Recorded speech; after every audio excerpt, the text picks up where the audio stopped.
आगे उसको कहते हैं जीवन है एक चक्र, यूँ कहना चाहिए कि चक्र के भीतर चक्र। मेरा जीवन भी ऐसा ही रहा। 50 वर्षों में मैंने कम से कम 50 जीवन जी लिए। जीवन के अतिरिक्त मैंने किया ही क्या। लोग तो काम धंधा करते हैं, किंतु मैं तो बचपन से ही वावावर था, कुछ नहीं करता था। जब जीने के अतिरिक्त कुछ ना किया जाए तो जीवन का आयाम बदल जाता है, उसमें गहराई आ जाती है। मैं सदा अपने ढंग से ही जीता रहा। मैंने जीविका उपार्जन के लिए कुछ नहीं किया, ना बैंक में पैसा जमा किया, ना राजनीति में कोई महत्वपूर्ण पद प्राप्त किया। जीने के मेरे ढंग से ही जीता रहा। मैंने जीविका उपार्जन के लिए कुछ नहीं किया, ना पैसा जमा किया, ना राजनीति में कोई महत्वपूर्ण पद प्राप्त किया। जीने के मेरे ढंग का अनिवार्य अंग था पढ़ना। सो यहाँ भी वही कर रहा हूँ। मैं सदा मास्टर ही बना रहता हूँ। मैंने कभी भी किसी से समझौता नहीं किया, न अपने आप को दूसरों के अनुसार ढाला। मुझसे सब प्रेम करते थे, माता पिता, चाचा, शिक्षक, परंतु मैं कभी उनकी अपेक्षाओं के अनुसार ना चला। अब तो मैं बदल नहीं सकता, बहुत देर हो गई है। मेरी नानी ने मुझसे कई बार कहा कि तुम कभी भी फिट नहीं हो सकोगे, दूसरों के साथ तुम्हारी जमेगी नहीं, तुम सदा लोगों से अलग ही रहोगे। सो यह बात बिल्कुल सही थी। जिस विश्वविद्यालय में मैं पढ़ाता था, वहाँ जब सारे स्टाफ की वार्षिक फ़ोटो लिया जाया करता था, मैं उसमें कभी सम्मिलित नहीं होता था।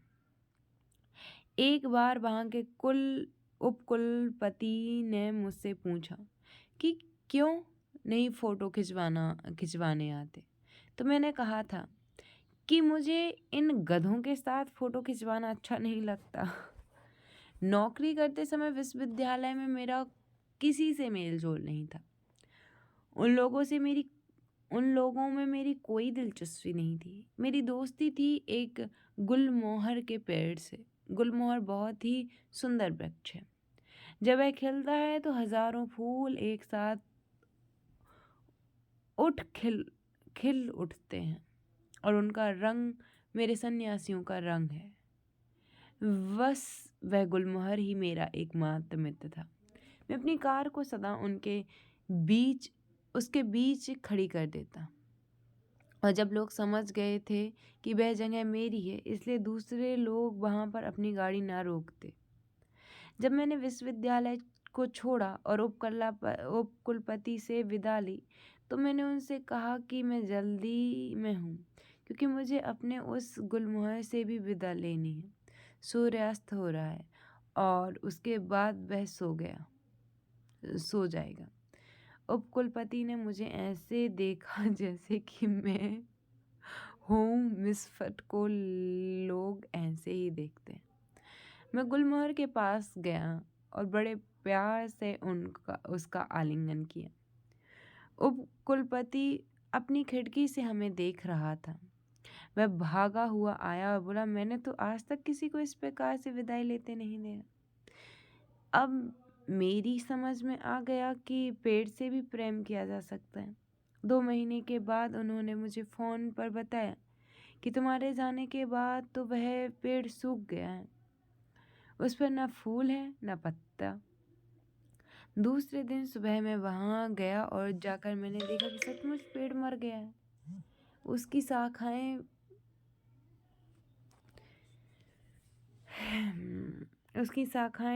शाखाओं पर ना फूल थे ना पत्ते। मैंने उसका आलिंगन किया, लेकिन उसकी ओर से कोई उत्तर नहीं मिला। हाँ, तो मैं कह रहा था कि मैं कभी भी किसी से मेल ना खा सका, सदा मिसफट ही रहा। जब मैं कॉलेज में पढ़ता था तो बेचारे प्रोफेसर मुझसे डरते थे, मुझे अपनी शाम समझते थे और मुझे अपनी मुसीबत बनने में बड़ा मज़ा आता था। मैं भी क्या करता, वे लोग जो भी पढ़ाते थे वह इतना घिसा पिटा होता था कि मुझे जमकर उनके लेक्चर की आलोचना करनी पड़ती, और वे घबराते थे। जब मैं स्कूल में, हाई स्कूल में और कॉलेज में पढ़ता था, मैं क्लास में प्राय गैर हाजिरी ही रहता था। हाँ, तो मैं कहाँ थी? हाँ, गैर हाजिरी ही रहता था, किंतु मुझसे छुटकारा प्राप्त करने के लिए वे मुझे 75% उपस्थिति दे देते। जबलपुर के एक कॉलेज में मुझे निष्कासित कर दिया गया था, क्योंकि वहाँ पढ़ाने वाले प्रोफेसर ने कहा था कि अगर मैं उस कॉलेज में रहूँगा तो वह त्यागपत्र दे देगा। और उस प्रोफेसर ने जीवन भर वहाँ पढ़ाया था और उसके पास पीएचडी और डीलिट जैसी बड़ी डिग्रियाँ भी थी। इसलिए एक गरीब छात्र के लिए प्रिंसिपल उसको निकालना चाहता। तुमने मोबाइल चार्ज इसलिए एक गरीब छात्र के लिए प्रिंसिपल उसको नहीं निकालना चाहता था। मुझे निष्कासित करने के समय प्रिंसिपल ने मुझे बुलाकर पूछा, तुम्हें कुछ कहना है? मैंने उनकी मेज पर जोर से हाथ मार कर कहा, मुझे क्या कहना है? आप इस डॉक्टर SNL श्रीवास्तव से पूछे कि मेरी गलती क्या है। मैंने उनका क्या नुकसान किया है? केवल प्रश्न पूछे। वे तर्कशास्त्र पढ़ाते हैं, सो उनकी क्लास में मैं केवल तर्क करता हूँ। इसके कारण वे इतना क्यों परेशान हैं? लेकिन जैसे ही डॉक्टर श्रीवास्तव को पता लगा कि मैं प्रिंसिपल के कमरे में हूँ, वे तुरंत घर भाग गए। मैंने प्रिंसिपल से कहा कि डॉक्टर श्रीवास्तव के तो बीवी बच्चे हैं, आप उन्हें नौकरी से मत जवाब दीजिए। हाँ, मुझे निष्कासित कर सकते, लिखित आदेश दीजिए। प्रिंसिपल ने कहा कि अगर मैं तुम्हें निष्कासित कर देता हूँ तो तुम्हें किसी दूसरे कॉलेज में प्रवेश नहीं मिलेगा। मैंने कहा, आप उसकी चिंता ना करें। इसके बाद मैं कई कॉलेजों के प्रिंसिपल से मिला, किंतु सबने यही कहा कि वे किसी प्रकार का कोई खतरा नहीं उठाना चाहते, क्योंकि उन्होंने सुना था कि पिछले 8 महीने में डॉक्टर श्रीवास्तव से तर्क कर रहा हूँ और उनको पढ़ाना नहीं देता। जब यह कहानी मैंने VS अघोलिया को सुनाई तो उन्होंने कहा, मैं यह खतरा उठा सकता हूँ, लेकिन एक शर्त के साथ। वे बहुत अच्छे आदमी थे, किंतु उनकी सामर्थ्य सीमित थी। उन्होंने मेरे साथ जो अनुबंध किया उसके अनुसार मुझे उनको लिखकर देना पड़ा कि मैं फिलॉसफी की क्लास में उपस्थित नहीं रहूँगा, और उन्होंने वादा किया कि वो मुझे 75% उपस्थिति दे देंगे। मैं तो बहुत खुश हो गया, क्योंकि मुझे तो पूर्ण स्वतंत्रता मिल गई। उन्होंने अपना वादा अच्छी तरह से निभाया और मुझे 99% उपस्थिति दी। प्राइमरी स्कूल में तो मैं क्लास में कभी उपस्थित ना होता। मैं अन्य छात्रों के साथ नदी पर चला जाता और नदी के पास जो सुंदर जंगल था उसमें घूमता रहता। वास्तविक भूगोल की खोज तो वहाँ करता। मेरी नानी धीरे धीरे मुझे पढ़ना भी सिखा दिया था और मैंने किताबें पढ़ना शुरू किया। उस गांव के पुस्तकालय का जितना उपयोग मैंने किया उतना शायद कभी किसी ने नहीं किया। अब तो वे लोग सबको बताते हैं कि वहाँ मैं कहाँ पर बैठकर पढ़ा करता था और नोट लेता था। एक बार जब मैंने पढ़ना आरंभ कर दिया तो मेरे सामने एक नया आयाम खुल गया। मैंने पुस्तकालय की सब किताबें पढ़ ली और एक रात मैं नानी को पढ़कर सुनाता।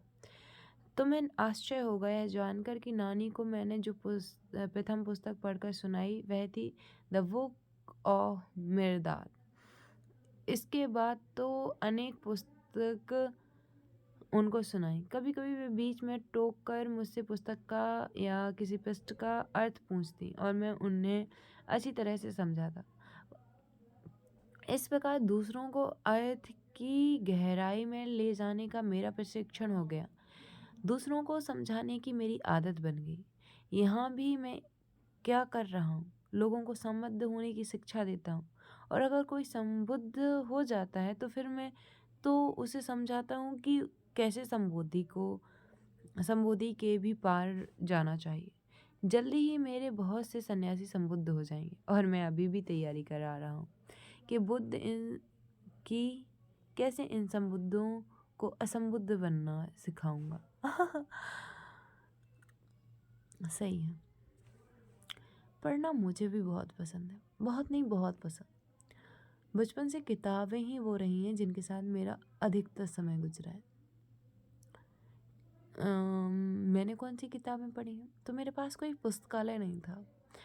पाठ्य पुस्तकों के अलावा दूसरों की किताबें पढ़ना, अखंड ज्योति की बहुत सारी किताबें पढ़ना, जो घर में पड़ी हुई किताबें हैं इसकी उसकी बहुत सारी किताबें पढ़ना। मुझे किताबें बहुत आकर्षित करती हैं।